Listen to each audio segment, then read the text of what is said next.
Welcome back to our channel. Good morning, good afternoon, good evening, your time. Thank you guys for your continued support. Please subscribe to our channel if you haven't. Turn on the bell for more video. Welcome our new members to the old ones. God bless. If you're passing by, please join us. So you're supporting us. May the Lord support you in everything you lay your hands. Amen. Guys, the video you're about to watch is an educative one to alert you on the killings, the exposition of what is happening in Nigeria. Please watch it. I'll see you on my next video. 3 days back, they went to bury a young man that they slaughtered. Broad daylight, they came shooting to stop them from burying that young man.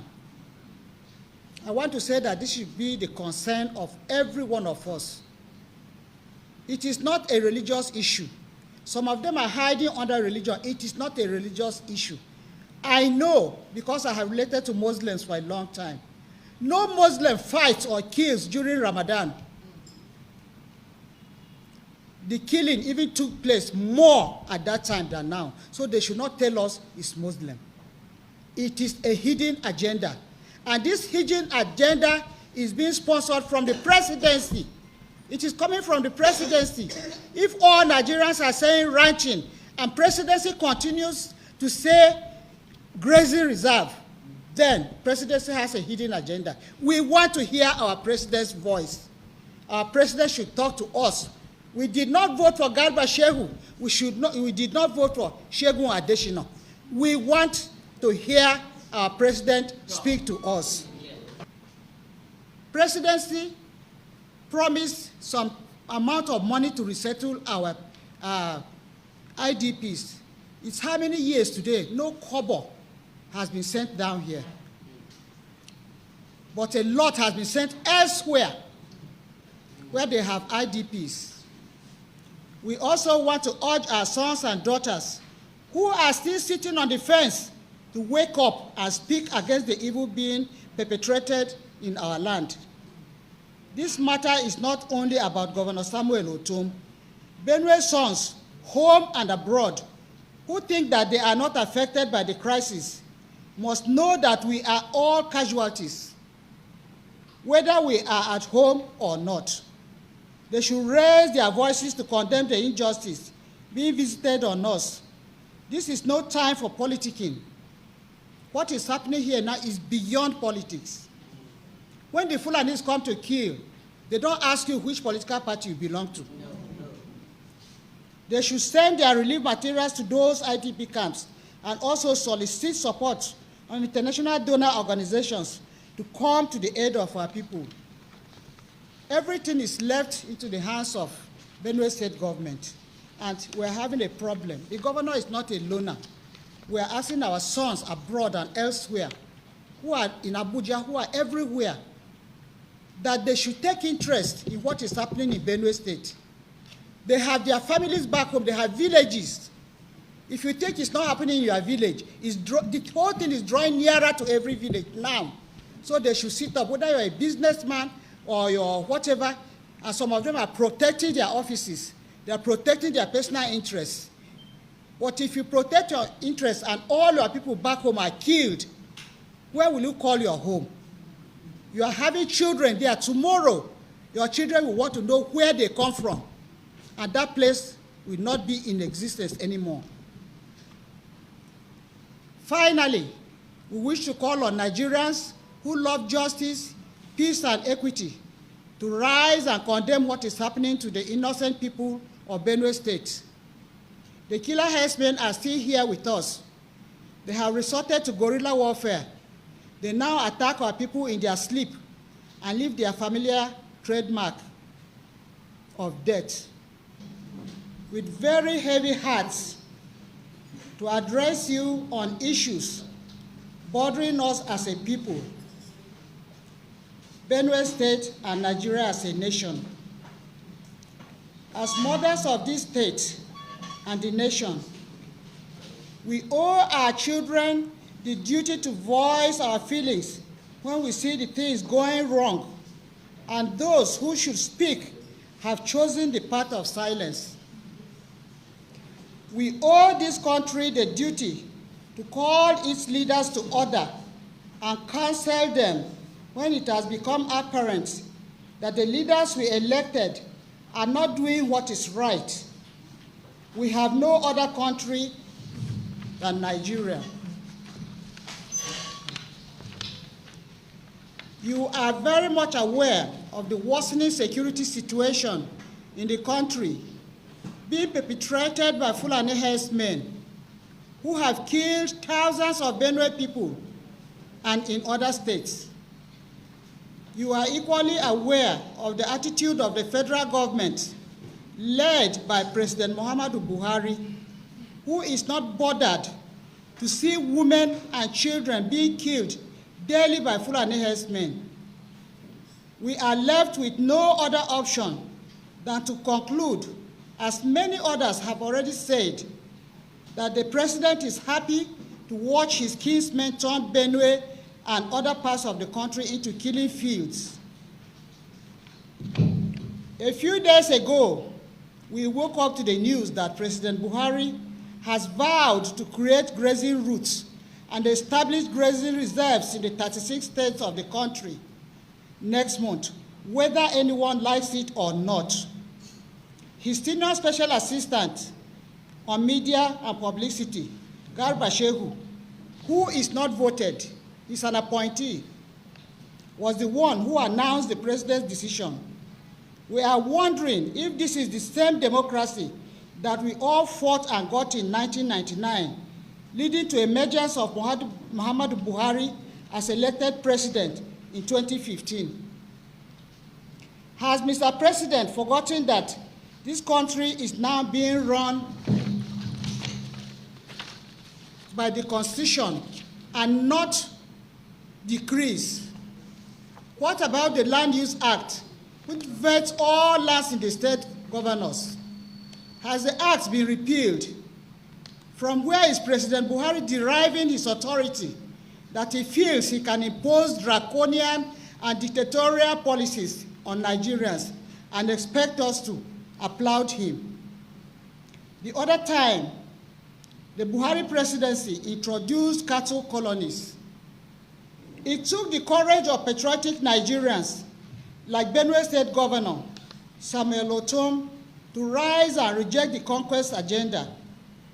The president later dusted the program and renamed it Aso-Rock. But again, our eagle-eyed governor and other patriots saw through the veil and kicked against it. The president reluctantly canceled the Ruga program.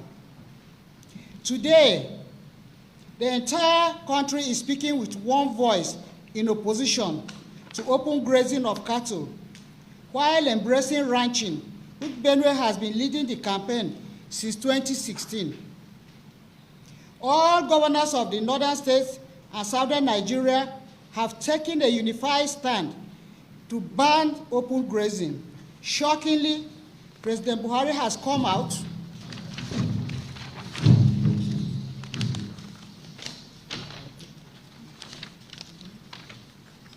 to mock the governors and is threatening to impose grazing reserves on the people of this country. The words of the media advisor, Femi Adesina, last year, that people should choose between holding onto their lands and death are still fresh in our minds, that we should give out our land or we die. Adesina, mind you, is not a voted person, he's an appointee. This is unacceptable. Nigeria is not practicing nepotism. Ours is a country structured on the principles of federalism and democracy. We did not vote a tyrant as president. We believed that we voted a man with the right experience and discipline who would be for all of us and defend us, not just his ethnic group. What crime did we commit by going out in large numbers under the sun to vote for President Buhari? And he has now chosen to reward our love with hatred and our ballots with bullets. From all indications, President Buhari is for somebody and not for everybody. Contrary to his words on May 29, 2015, when he took oath of office. we want Mr. President to remember that our children and grandchildren also deserve a decent future, a future they will no longer be afraid to go to bed with the thought of being slaughtered by rampaging herders. The humanity and conscience in President Buhari should make him to think about the thousands of children whose parents were killed by herdsmen and are now in internally displaced persons camps for 4 years as orphans. Don't such children deserve to live in a country they call their own? What about the hundreds of widows whose husbands were slaughtered by herders and thrown to the birds to feed? Don't they deserve to return to their lonely homes to start life in a dehumanizing way? At the last count, Benue had over 1 million displaced people. We concerned Benue mothers say no to grazing reserves and similar policies that seek to enslave our people and hand over lands to killer Fulani herdsmen.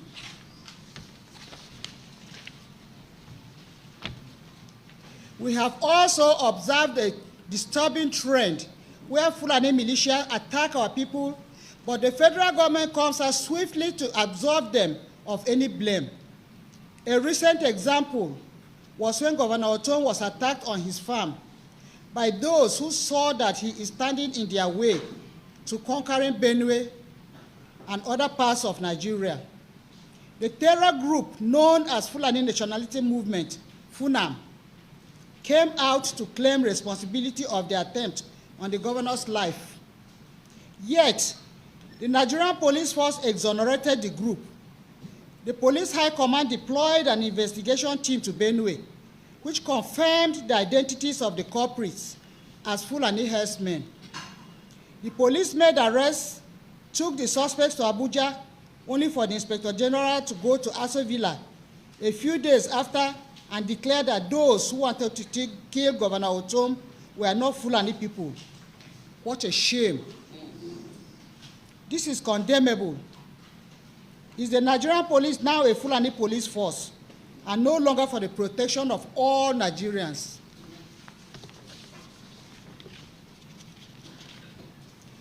We call on President Muhammadu Buhari to urgently address the nation and caution Fulani herdsmen to stop the killings. We know that if he makes the address directly to the Fulanis and means every word of what he says, they will listen to him. We would very much love to hear the voice of our president. We should not continue to be hearing from his aides. They are not our president. In other countries, the president would have been talking to us on a regular basis, assuring us of our safety. The president should, as a matter of urgency, announce the cancellation of his plan to impose grazing reserves on Nigerians and instead evolve a national ranching policy. A policy even the northerners, even the leader of Mayati Allah, accepted. Đđèñ of Kano State has already started ranching. Maybe presidency is the one pushing for grazing and not Nigerians, and not even the northern leaders. The federal government should also throw its weight behind southern governors as a declaration against open grazing. President Buhari should motivate security agencies and direct them to be professional and neutral in the discharge of their duties. We also expect Mr. President to call his appointees to order to stop assaulting the sensibilities of Nigerians. What the Minister of Justice, Abubakar Malami, said, comparing the ban on open grazing with spare parts business, was insensitive. Comparing human lives to spare parts.